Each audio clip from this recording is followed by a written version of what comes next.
Roma pasal 4 ayat 18 sampai 22. Saya baca dalam nama Tuhan Yesus Kristus. Puji Tuhan.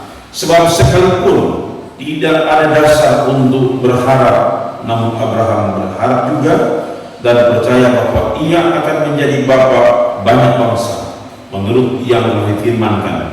Demikianlah banyaknya nanti keturunanmu. Imannya tidak menjadi lemah, walaupun ia mengetahui bahwa tubuhnya sudah sangat lemah karena usianya telah kira-kira 100 tahun, dan bahwa rahim Sarah telah tertutup. Ayat 20. Tetapi terhadap janji Allah ia tidak bimbang karena ketidakpercayaan, malah ia diperkuat dalam imannya dan ia memuliakan Allah dengan penuh keyakinan bahwa Allah berkuasa untuk melaksanakan apa yang telah ia janjikan. Karena itu hal ini diperhitungkan kepadanya sebagai kebenaran. Kata-kata ini, yaitu hal ini diperhitungkan kepadanya, tidak ditulis untuk Abraham saja, sebab ditulis juga untuk kita, sebab kepada kita pun Allah memperhitungkan, ya, karena kita percaya kepada Dia yang telah membangkitkan Yesus Tuhan kita dari antara orang mati. Puji Tuhan, itulah pembacaan firman Tuhan untuk kita mulai simak bersama-sama hari ini.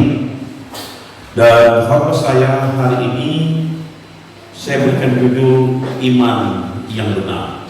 Puji Tuhan. Khotbah saya hari ini saya berikan judul iman yang benar. Puji Tuhan. Nah, kalau kita belajar mengerti dan memahami tentang iman, tentu Anda sudah banyak membaca.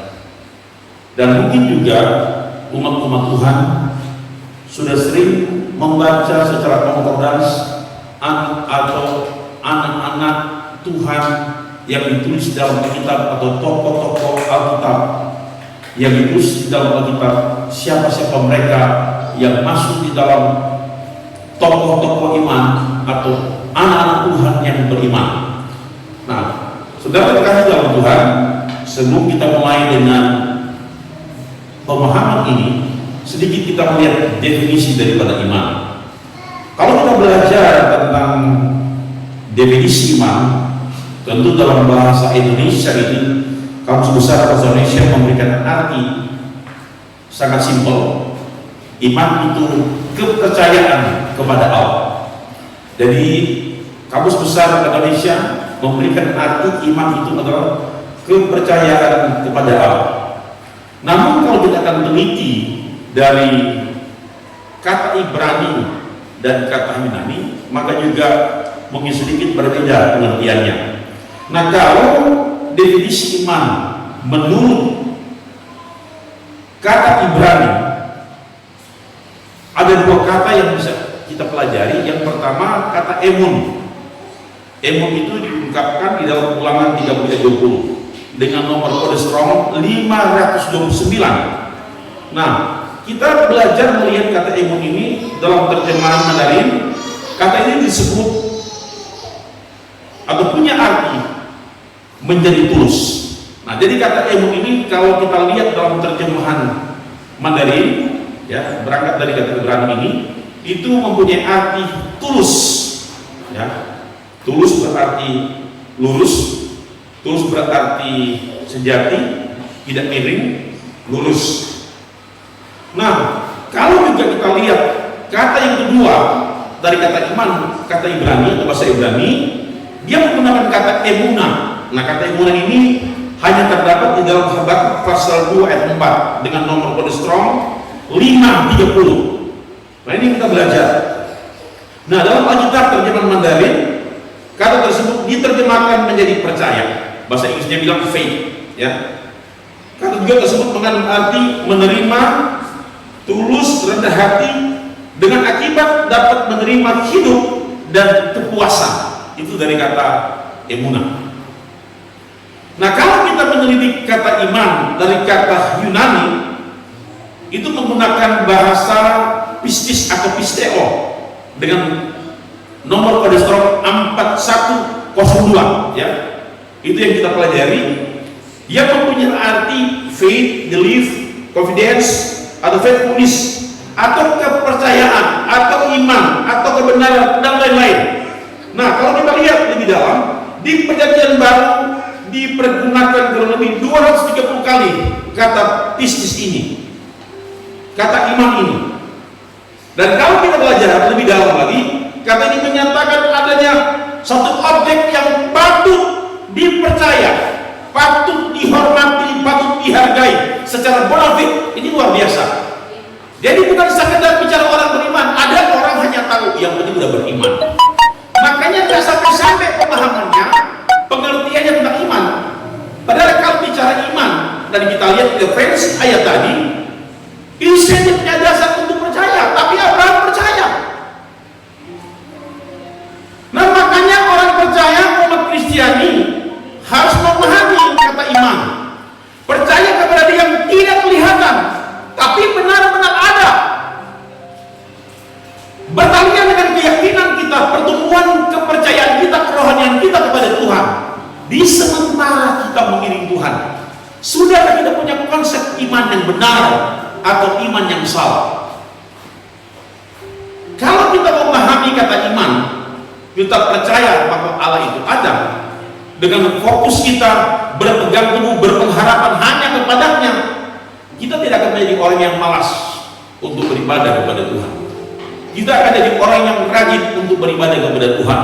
Sebab iman tanpa perbuatan, tanpa doa, semua sia-sia, semua tidak ada gunanya. Nah ini pengertian yang kita bisa lihat dari apa yang disampaikan menurut definisi kebenaran yang kita pelajari dari bagian ini. Kita angkat dari Roma 4 ayat 24. Ini merupakan respon Abraham sebagai orang beriman. Ini luar biasa. Kita baca bersama-sama, atau juga sudah bisa baca, boleh duduk atau di rumah yang di stay home. Kita lihat Roma 4:24. Tetapi ditulis juga untuk kita, sebab kepada kita pun Allah mempertemukannya karena kita percaya kepada Dia yang telah membangkitkan Yesus Tuhan kita dari antara orang mati. Yang ayat 23 diperhitungkan sebagai kebenaran kepada Abraham dan juga kepada kita gereja. Nah, ini luar biasa. Jadi sangat luar biasa kalau kita memahami hal ini. Jadi ini merupakan respon Abraham, di mana Abraham beriman pada sesuatu yang jauh lebih besar dari dirinya, yaitu kepada Allah yang sejati, yang tidak ada perubahan.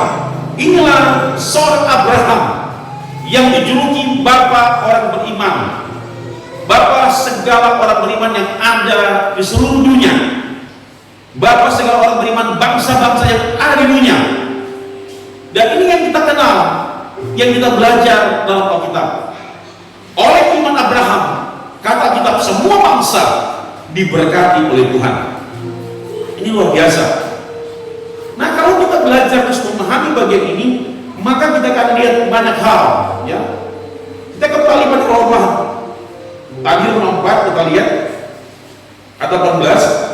Sebab sekalipun tidak ada dasar untuk berharap, namun Abraham berharap juga dan percaya bahwa ia akan menjadi bapa banyak bangsa, menurut yang telah difirmankan, demikian banyaknya nanti keturunanmu. Karena itu hal ini diperhitungkan kepada sebagai kebenaran. Saudara bayangkan, kalau Abraham melihat dengan usianya mencapai ratusan tahun, mana mungkin dia masih punya keturunan? Tidak mungkin. Tapi jangan lupa, percayanya Abraham itu merupakan sesuatu yang diwahyukan kepadanya, menjadi pegangan hidup yang kuat. Nah ini penting kita sadar, kita belajar mengerti. Nah kepada kita orang percaya, mari kita memahami firman Allah. Wahyu yang begitu kuat yang diberikan kepada kita, sebuah pernyataan yang begitu tegas diberikan kepada kita. Kita percaya bahwa apa yang diungkapkan itu pasti terjadi. Dan iman Abraham terus diuji dengan waktu dan sebagainya. Karena memang di usia sudah senja, baru dia memiliki keturunan. Nah bagaimana keimanan kita kalau diuji oleh Tuhan, mengalami banyak cobaan, banyak masalah? Apakah kita akan tetap stay dalam Tuhan? Apakah kita akan kuat di dalam Tuhan? Apakah kita akan rajin beribadah? Apakah kita akan sungguh-sungguh dekat dengan Tuhan?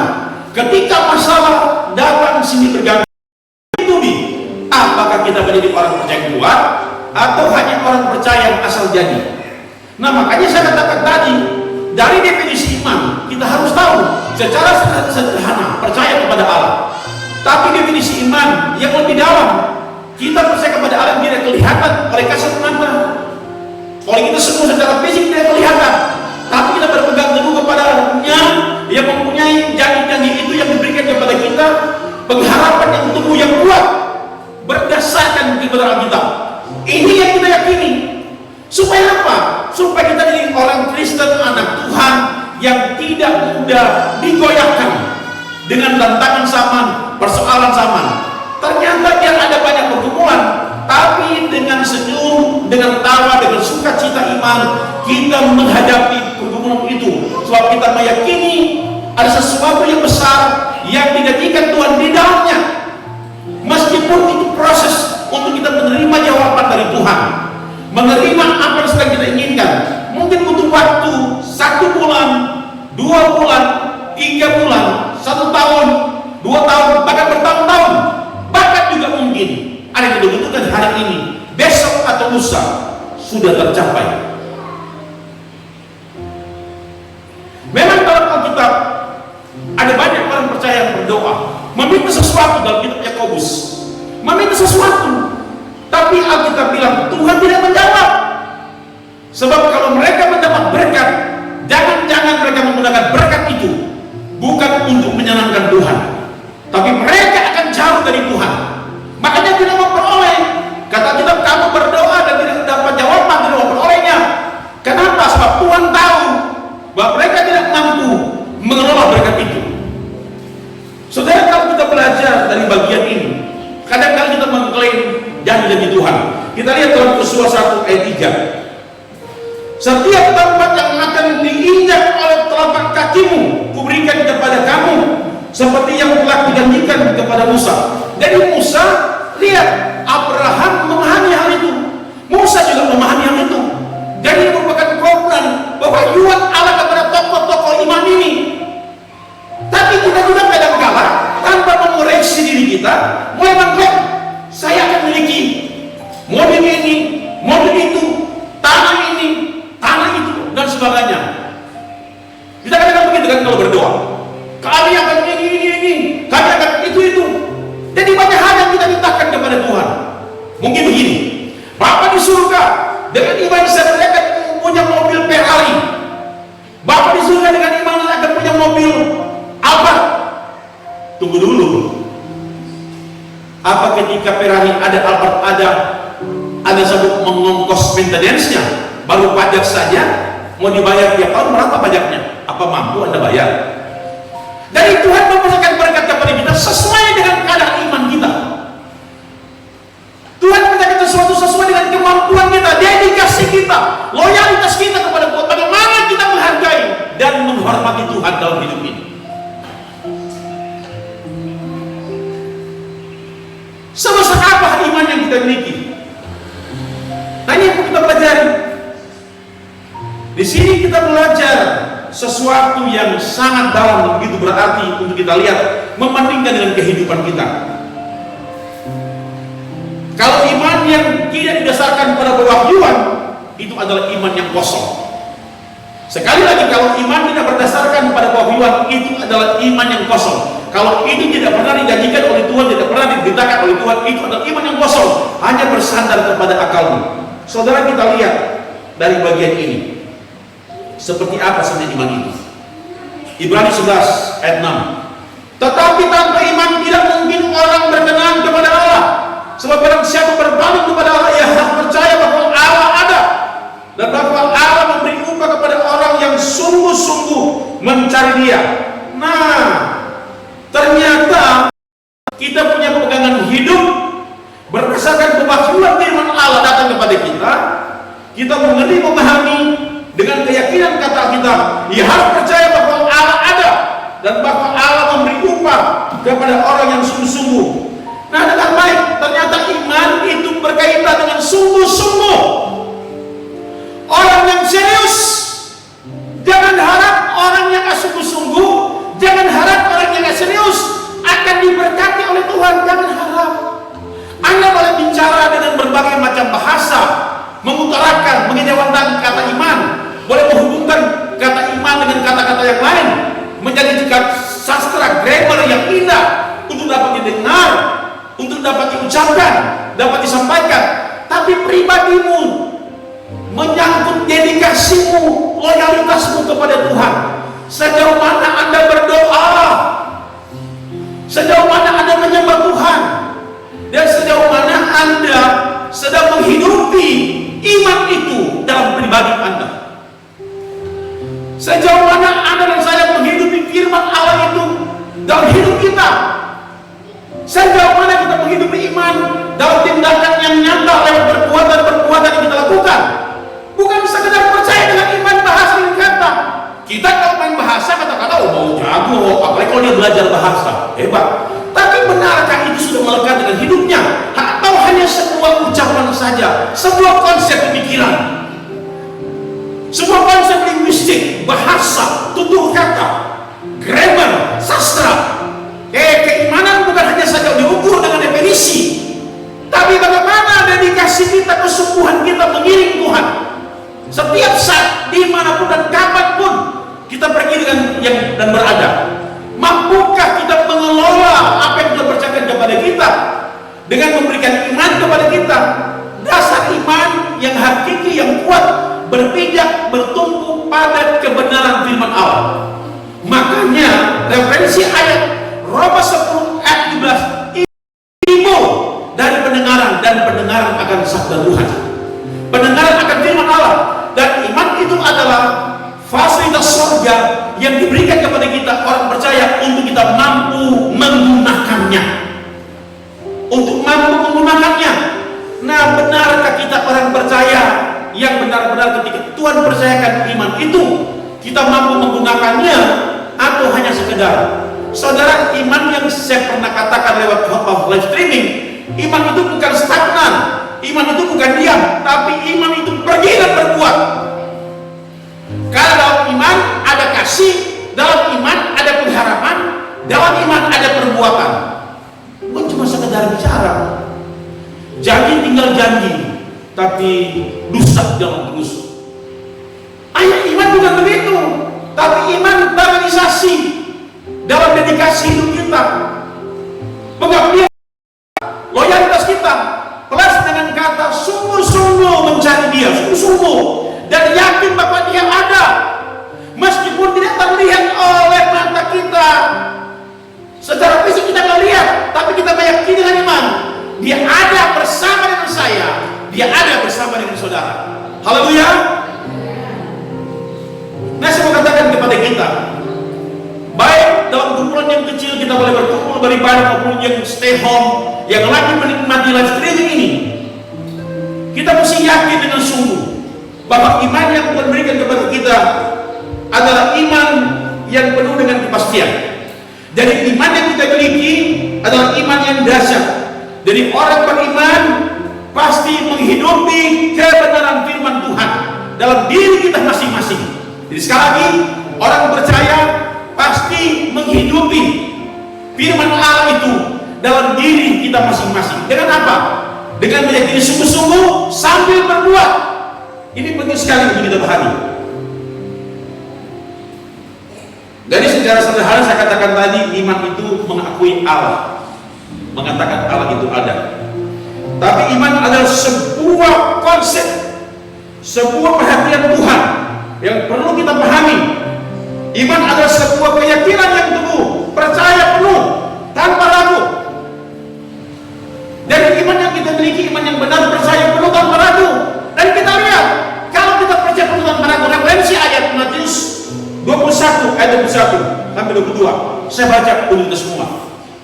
Aku berkata kepadamu, sesungguhnya jika kamu percaya dan tidak timbang, dan iman tidak percaya dan tidak timbang.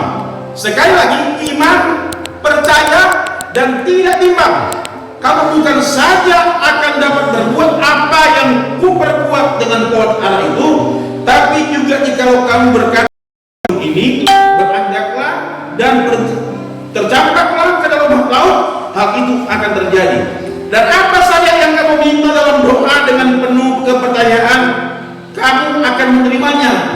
Apa saja yang saya minta, yang saudara minta dengan penuh keyakinan, penuh kepercayaan kata kita, kamu akan menerimanya. Nah, di sini kita ada iman yang tidak bimbang, iman yang tidak ragu-ragu, iman yang sungguh, iman yang paten, yang percaya. Dan iman itu adalah kasih karunia Tuhan yang diberikan kepada gereja.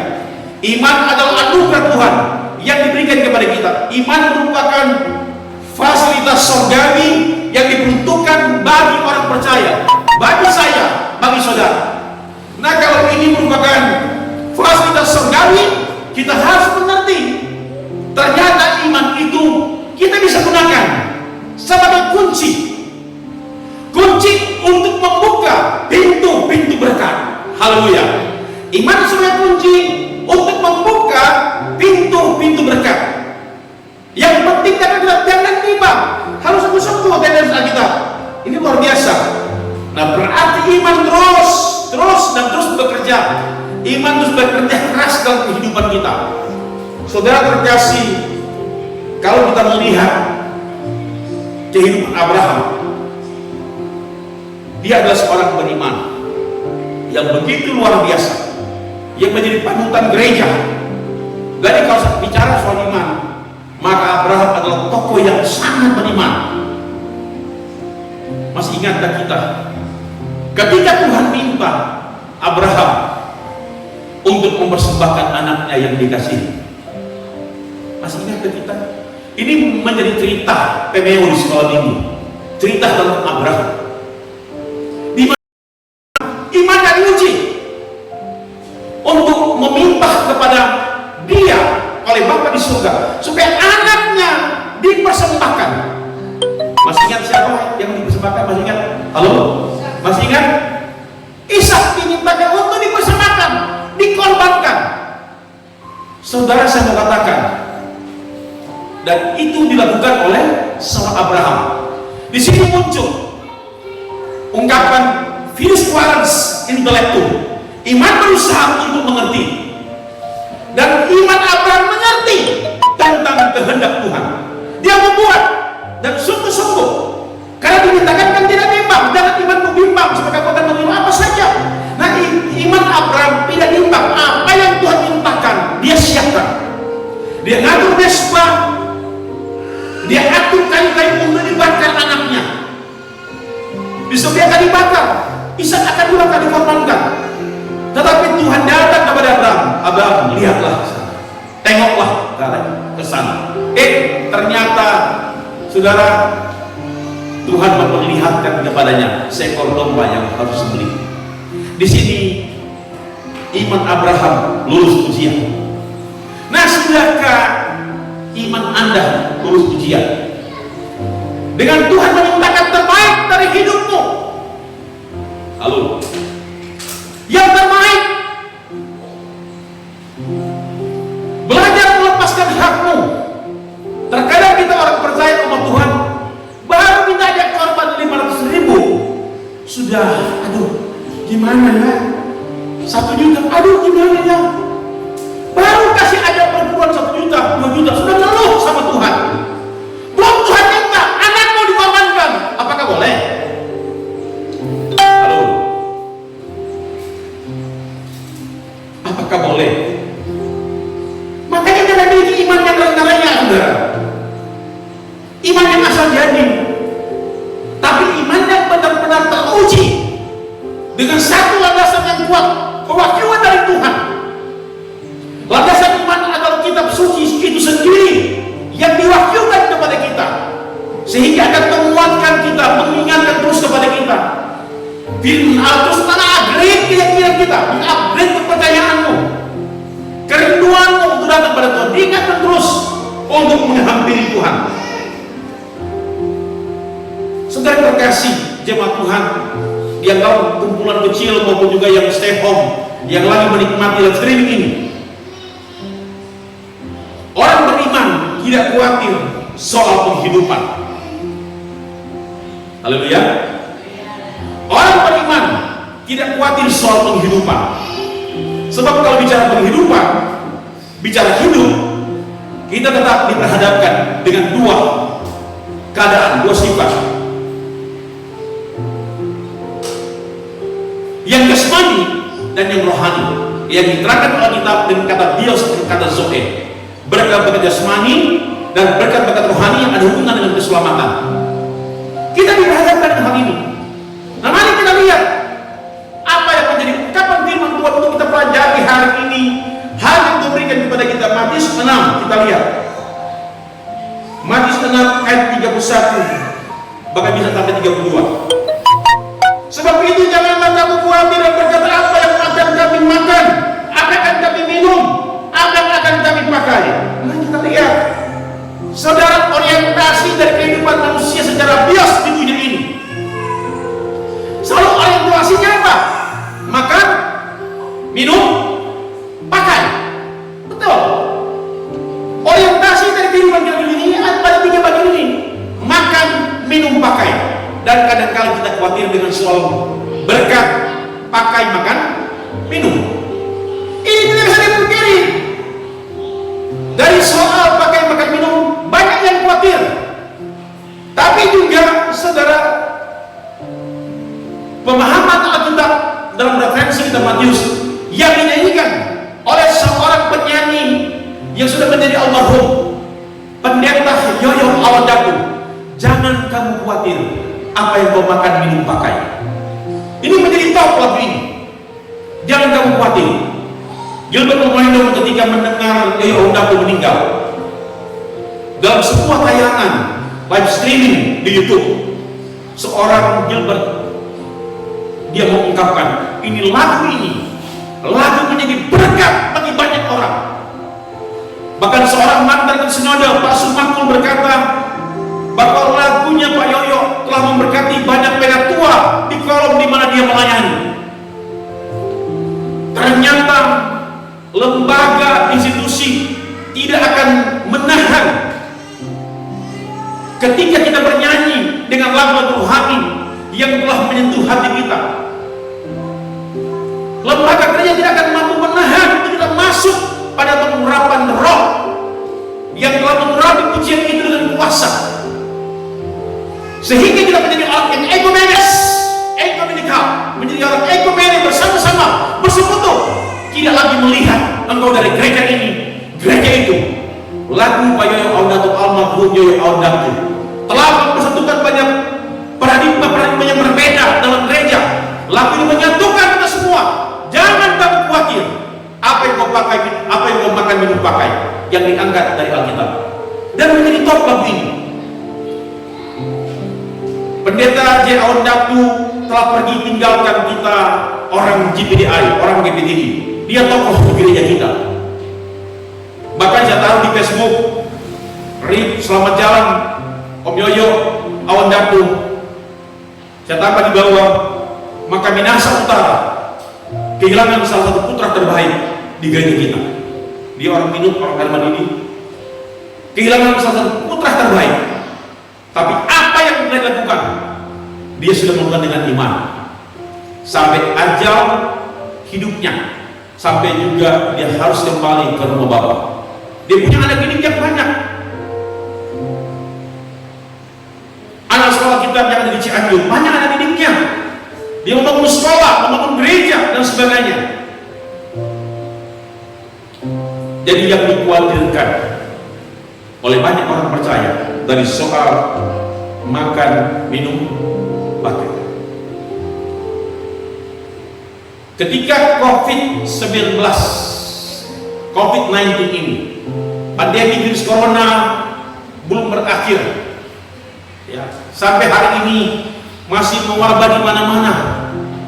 Bahkan tingkat kematian ini semakin melejit. Kamu bisa baca di koran, ya, hampir 1 juta penduduk Amerika yang teridentifikasi positif virus 19, ya, COVID-19, virus corona ini. 56.000 sekian sudah meninggal. Banyak sekali meninggal. Banyak yang meninggal. Dan sampai hari ini orang masih takut dengan situasi dan keadaan. Kita berperang sekarang, berperang dengan musuh yang tidak kelihatan, musuh yang tidak nampak kita lihat virus yang kecil hanya dapat diterobong oleh mikroskop, mungkin 1000-10.000 kali diperbesar, baru bisa kelihatan. Nah ini yang kita lawan. Tapi kita mesti punya keyakinan yang sungguh dalam Tuhan. Masakan keperluan pakai minum Tuhan jamin. Kalau cuma menghalalkan virus itu gampang bagi Tuhan. Haleluya. Gampang bagi Tuhan. Nah makanya mari kita harus sungguh-sungguh jangan bimbang. Kalau minta sesuatu kepada Tuhan, Alkitab bilang jangan bimbang, jangan ragu-ragu, sungguh-sungguh di Tuhan. Saudara, kita lihat referensi tokoh-tokoh iman dalam Ibrani 11. Tokoh-tokoh iman dalam Ibrani 11 itu luar biasa. Ya. Ditulis tentang panjang lebar cerita mereka pada pasal 11 kitab Ibrani. Tokoh-tokoh yang berjalan dalam iman yang kokoh. Anda bisa lihat seperti Abraham yang saya baca tadi, dengan iman yang meninggalkan semua untuk pergi. Dia tinggalkan semua harta bendanya, kekayaannya, ya.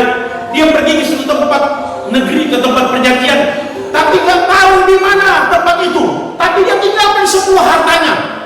Dia menuju ke tempat yang dijadikan, tapi belum tahu. Dia bikin dengan iman. Haleluya. Haleluya. Belajar juga kepada seorang Nuh. Dengan iman membangun bahtera. Padahal belum tahu, belum ada tanda-tanda turun hujan. Nggak diberitakan kemana hujan akan turun. Tapi dia bikin bahtera. Sampai banyak orang bilang itu sinting juga mungkin ini Nuh. Tidak ada pemberitahuan dari Tuhan bahwa akan ada air Tuhan 40 hari 40 malam. Akan ada air bah 40 hari 40 malam. Tapi dia kerja dengan penuh keyakinan. Ini iman, saudara. Haleluya. Ini iman. Dia kerja saja. Apa yang Tuhan suruh, itu yang dia bikin di sebuah pewakilan. Dia bikin, dia kerja. Sampai nanti ketika hujan turun deras lebat, baru dia tahu, oh ternyata ini. Bahkan Anda lihat, Bapak Nuh tidak punya pintu, tidak punya jendela, hanya ditutup dari atas. Mungkin ya, ini analisa saya. Tuhan berpikir, dan Tuhan masih tahu, kalau Nuh akan lihat dari jendela, dari pintu, dia ketakutan karena gelombang ombak yang besar. Anda bayangkan saja 40 hari 40 malam, air itu belum surut kan, lama sekali. Bahkan dia hanya lepas 2 burung, ya kan, 2 burung merpati yang dia lepas. Kalau sudah nggak kembali berarti sudah sampai, air sudah turun, ya berarti mereka sudah hinggap di dahan pohon. Nuh bikin tanpa tahu kapan terhujan. Demikian juga tokoh iman dalam kitab Musa sebagai pangeran di Mesir. Dia tinggalkan Mesir, kekayaan sedap, dia berada di sana, enak. Dia tinggalkan untuk mengembalakan Israel. Dan dia tidak tahu dia akan menghadapi banyak cobaan, banyak ujian di perjalanan untuk menghantar umat Allah ini ke tanah perjanjian. Sampai mau dirajam dengan batu, mau dibunuh dan sebagainya. Tapi dia bikin dengan enam. Ini tokoh-tokoh yang sangat besar, punya sejarah, yang diangkat dalam kitab Ibrani pasal 11. Tokoh-tokoh iman yang luar biasa. Mereka percaya dan melakukannya. Jemaat yang terkasih dalam Tuhan, kalau lu sudah membangun bahtera, Abraham membangun bangsa yang diberkati. Bab dari iman Abraham, semua bangsa diberkati. Seorang Musa membangun umat Israel untuk digembalakan, meninggalkan semua kemewahannya. Berarti dia bekerja untuk Tuhan. Haleluya. Dia bekerja untuk Tuhan. Saudara, saya mau katakan kepada kita hari ini, saudara sedang membangun kerajaan siapa untuk sekarang ini? Saudara sedang membangun apa sekarang ini? Apa yang sebentar saudara bangun dan saya bangun sampai hari ini? Adakah yang engkau bangun demi kepentingan pribadimu? kepentingan keluargamu, ataukah engkau sedang membangun demi kepentingan pekerjaan Tuhan, pelayanan? Kenapa ada banyak orang percaya umat Tuhan gak diberkati? Karena dia lebih dulu membangun kepentingannya daripada kepentingan Tuhan.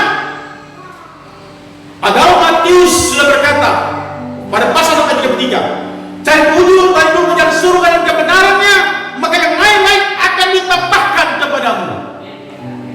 Jadi Tuhan merindukan kita bangun pelayanan dulu, baru bangun hidup kita, baru bangun kepentingan kita maksudnya.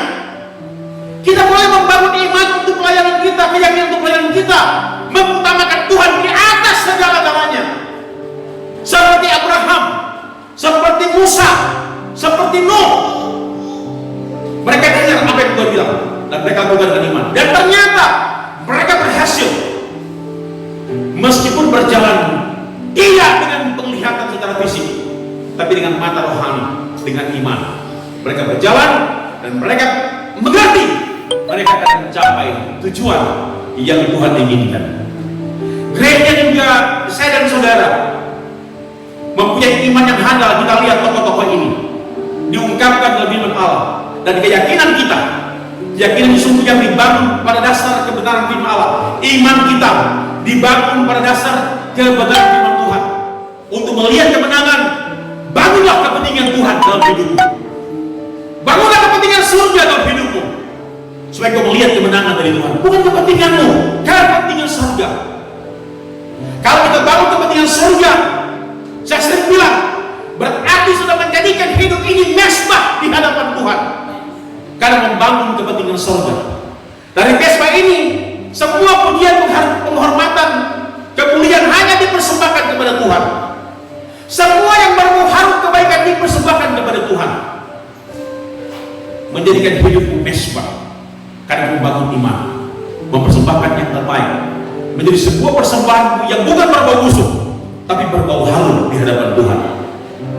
Jadikan sebuah persembahan hidupmu yang kau bangun hari ini, yang kau persembahkan hari ini, bukan untuk kepentingan diri, tapi untuk kepentingan surga. Supaya apa? Tuhan dimuliakan dalam hidup kita. Haleluya. Tuhan diagungkan dalam hidup kita. Kalau kepentingan surga dibangun dalam hidup kita, karena kita percaya sungguh dengan iman Dia berkuasa, maka dia akan menjadi sebuah hidup yang penuh dengan kesaksian untuk banyak orang, demi membangun kerajaan Allah dalam hidupmu, melayani Tuhan dengan sungguh-sungguh. Ayat yang terakhir kita lihat, Yohanes 1 Yohanes 5 ayat 4. Jadi iman yang kita miliki adalah iman yang dinamis, iman yang bertumbuh, iman yang berkembang. Sebab semua yang lahir dari Allah mengalahkan dunia, dan inilah kemenangan yang mengalahkan dunia, iman kita. Haleluya. Semua yang lahir dari Allah mengalahkan dunia, dan inilah kemenangan yang mengalahkan dunia, iman kita. Saudara, berarti dunia ini dalam segala sistem modernisasi yang jahat yang ada di dalamnya, yang dikatakan kitab Yohanes, dunia sedang lenyap dengan keinginan mata, keinginan daging, gangguan hidup di karakter dunia yang kita lawan tiap hari.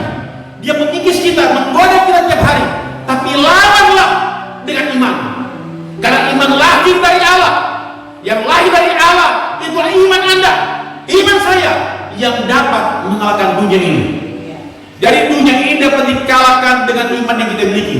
Segala akibat pergaulan, akibat intelektual dapat ditepis, dapat dikalahkan dengan iman yang bonafide, dengan iman yang sejati, dengan iman yang handal yang kita miliki di dalam Tuhan. Sebab iman itu beri kita menang. Haleluya. Haleluya. Iman beri kita menang sampai hari ini. Makanya berpegang teguhlah pada firman. Bangunlah keyakinanmu di atas dasar firman Allah itu sendiri, dan percaya bahwa Tuhan tidak akan membiarkan engkau. Percaya bahwa Tuhan tidak akan meninggalkan engkau. Dan kita berdoa, Tuhan, kuatkan iman saya, kuatkan iman suamiku, kuatkan iman istri saya, kuatkan iman anak-anakku, kuatkan iman papaku, kuatkan iman mamaku. Anak-anak berdoa, Tuhan kuatkan juga iman dari oma-opa, dari papa mama, kuatkan iman dari kakak, dari adik, dari saudara, sahabat, secara bersama-sama. Jemaat Tuhan yang terkasih, baik yang berkumpul dalam kelompok kecil maupun juga di stay home untuk boleh melihat, mendengar khotbah saya lewat pesan via media sosial live streaming FB hari ini. Ingat baik-baik, bangunlah keyakinanmu dengan kokoh, dengan sungguh kepada Dia yang mempunyai kehidupan, supaya kita kuat menghadapi tantangan sama. Saya katakan, mari secara bersama-sama kita melawan musuh yang tidak kelihatan ini. Kita melawan COVID-19, kita melawan virus corona yang lagi mewabah hari-hari ini. Bangsa kita, negara kita, pemerintah dari tingkat pusat sampai tingkat pedesaan, sampai di dusun-dusun berupaya dan berpartner dengan tokoh-tokoh agama, tokoh-tokoh golongan agama, tokoh-tokoh gereja. Untuk apa? Untuk memutus mata rantai jaringan COVID-19 ini dengan hidup tertib, dengan hidup sehat, dengan jaga jarak, dengan rajin memberikan tubuh ini asupan gizi yang sehat, dan mengatur dengan bersih hidup ini. Nah, iman pun demikian, kita atur dengan baik, sebab iman dan dengar-dengaran itu yang nanti akan bersatu untuk mengalahkan peperangan yang tidak kelihatan ini. Kita melawan virus musuh besar yang tidak kelihatan ini, virus corona, COVID-19 yang sedang merajalela, yang sudah membunuh jutaan orang di dunia ini, membunuh jutaan orang. Memang virus ini yang dikenal dengan bahasa Alkitab sampah. Kalau Anda kembali pada Alkitab, dalam kitab Keluaran, kata Tuhan, kalau sampah itu datang, yang pertama yang terlihat dari tubuhmu, suhu badanmu panas, kemudian menggigil, kemudian demam, kata Alkitab. Seperti itu ditulis. Nah, virus corona bekerja kayak gitu, demam, dingin, ya, menggigil sebagainya. Seperti itu cara kerjanya. Saudara, memang dari dulu, ya, kita belajar. Apakah ini cuma sekedar angka atau hitungan matematika? Saya bilang kemarin, setiap kelipatan 100 tahun terjadi virus ini. Di Spanyol 1720, kemudian juga beberapa negara yang lain 1820, dan sekarang juga lihat terjadi 2020 setiap kelipatan 100. Tapi lewat Google media sosial yang saya baca, ternyata Bill Gates tahun 2015 dia sudah memprediksi, dia meramal bahwa sekitar tahun 2000 ada virus yang akan melanda dunia. Itu yang diprediksi oleh seorang Bill Gates, dan ini terjadi. Nah, apakah memang sengaja ini dilakukan oleh orang lain atau tangan-tangan tertentu yang Tuhan luaskan terjadi untuk membunuh populasi penduduk dunia karena semakin banyak? Apa juga ini merupakan konspirasi untuk menghancurkan nilai kehidupan politik, agama, budaya, dan sebagainya? Kita hanya mampu berdoa, hanya mampu berdoa kepada Tuhan, biarlah Tuhan nyatakan kuasa dan pembelaannya. Dan saya mau katakan, di balik persoalan virus corona ini yang sedang kita hadapi bersama-sama, mari kita rapatkan barisan, berdoa untuk supaya Tuhan angkat virus ini dari negara kita. Sebab kasihan, sudah terlalu banyak orang yang meninggal di sekitar kita, mungkin sahabat kita, ya, mungkin kenalan kita. Saya dan Bu Memi punya teman, ya, kalau kita berdua duduk minum kopi, ya, di suatu tempat di rumah kopi, pendeta itu sewaktu-waktu ada dengan kita. Tapi pendeta itu sudah dihantam virus corona pada waktu di Jawa, sudah meninggal. Seorang pastor dari gereja GBI meninggal karena dihantam virus corona. Nah, kita mari, ketika Tuhan izinkan kita masih sehat sampai hari ini, masih kuat sampai hari ini, hargailah anugerah Tuhan terbesar dalam hidup kita dengan iman yang sungguh dan berkata, Tuhan mampu menolong saya, Tuhan mampu membela saya, Tuhan mampu memberikan saya, Tuhan mampu menjaga saya, pribadi saya, keluarga saya, pekerjaan saya, pelayanan saya dengan iman yang tak terkalahkan. Kita punya iman, kata Alkitab, iman yang lahir dari Allah mengalahkan dunia. Haleluya, haleluya. Dari kekuatan dunia ini tidak bisa kita lawan dengan cara berpikir kita, tapi kita lawan dengan doa. Kita lawan dengan kuasa Roh Kudus. Kita lawan dengan iman. Bahwa iman yang diberikan kepada kita, iman yang dapat mengalahkan dunia. Pastikan hidup Anda memiliki iman yang dapat mengalahkan dunia hari ini, esok, dan seterusnya. Haleluya. Bersama Tuhan lakukan perkara besar dan berkuasa. Dalam kumpulan kecil kita hadir hari ini diberkati berlimpah-limpah. Maupun saudara sahabat yang stay home lagi mendengarkan khotbah ini, pesan ini lewat live streaming, lewat media sosial, via Facebook, Anda diberkati berlimpah-limpah. Tuhan dibesarkan, Tuhan dimuliakan. Puji Tuhan, kita akan masuk di dalam perjamuan Asah yang kudus. Saya mengundang, mari Bapak Obol boleh datang ke depan, dan juga Bapak Budi boleh datang ke depan.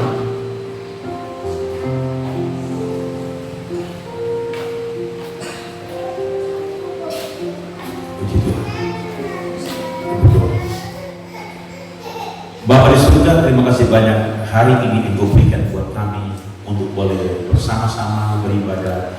Meskipun kumpulan yang kecil, yang lain juga lagi sehat dan rumah masing-masing yang mendengarkan pesan Tuhan lewat khotbah training hari ini. Dan hari ini juga Tuhan, kami akan mengadakan perjamuan As yang kudus. Dalam perjamuan As yang kudus diurapi dan diberkati oleh Tuhan.